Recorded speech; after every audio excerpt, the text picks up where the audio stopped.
knee rehab in full effect. So, right in for 10 minutes to warm these bad girls up so I can get into today's session.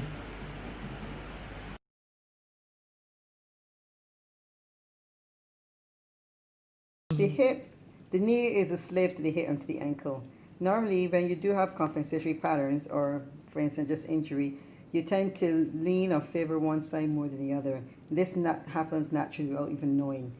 And over time, what you're going to realize is that it causes a spiral downfall with the hip, and it pushes it out, whether it's anteriorly or superior inferiorly rotated.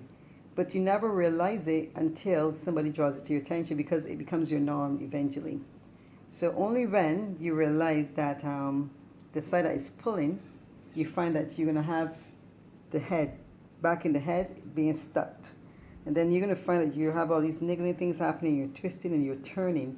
But that is a sign of saying, you know what, something is just kind of off. But you can't really put your finger on it until somebody else who's experienced could identify that strange pattern that you're experiencing in the area. All right. So what then has to be done? What type of treatments have to be done in order to assist or make that compensation or reduce the compensation? Okay, now you got to realize that if one treatment cannot really fix all your problems, but with continuous treatment and also strengthening exercise can help reverse some of the fluctuations happening, because you're going to realize between psychological or physiological challenges of stressors that it would change how the body would operate. All right, and sometimes, for instance, depression. If you're depressed, and I had to say to you, Celia, no, I need you to keep your chest up and walk straight. With depression, you're going to happen that you're going to become an introvert. Your shoulders are going to get rounded, because that is the way you express yourself. So that's going to alter then how your head moves, how your back is used for compensation, and then how you rotate the opposite side, because you're finding that comfort zone into your body, right? And that is where that even if you do the treatments with the individuals and you do not educate them about retraining their mind to be, or to have the awareness to be in a better position, it can creep back in eventually. So strengthening along with brain retraining exercises and being aware of your body, is going to help further strengthen and help reverse some of those fluctuations in the body with the alignment. So what type of treatment did I experience this morning? Is this a myoskeletal treatment? Like what type of treatment?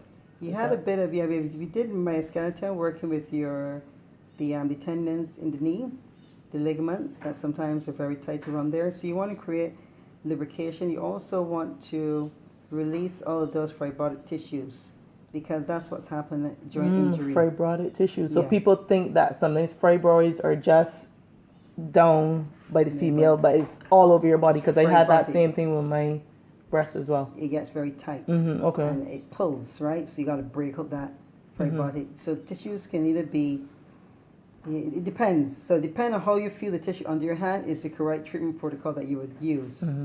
All right? And then, so that allows you then to decide whether or not, right here, even if I want to do myoskeleton here with the joints, because joints become very sticky, you need to, if joints are stuck, you need to lubricate them. So rubbing a joint doesn't help it, but you got to bring lubrication to that joint, because if something is stuck and you rub it, it doesn't move. You have to keep kind of like pressing it so you can get.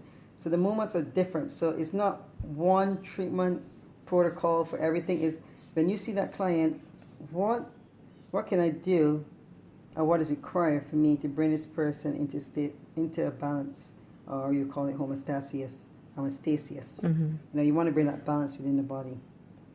So the treatment protocol, sometimes when you see that person, or if you touch that person, you'll know exactly what to do.